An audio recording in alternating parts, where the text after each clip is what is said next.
It was just a few weeks ago that the trees behind me were bare. They were wood, just pieces of limbs and brown, and that's it. Winter had come.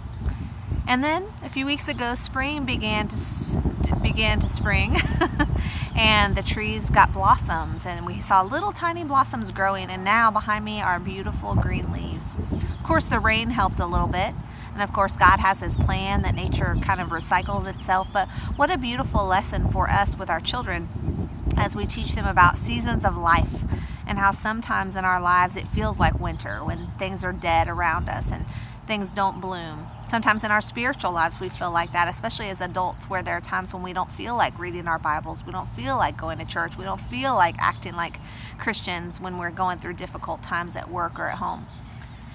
What a great lesson about how we experience the joy of Jesus' resurrection, since we just experienced the resurrection story on Easter just a few days ago. But now in the church is the season of resurrection. It's not just a day, just as in at Christmas time we have Advent, which is the season up until Christmas, and then we have the Christmas season.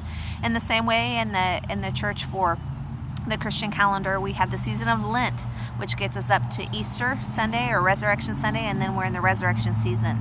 This is a time of new life. It's a time for us to remember not just the death of Jesus. That's the sad part. That's the hard part. That's the part that reminds us of the dead trees and the lack of green and the lack of buds and things like that.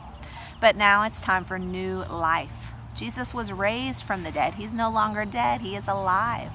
So use these moments to teach your children, to talk about what actually happened, what continues to happen in our lives.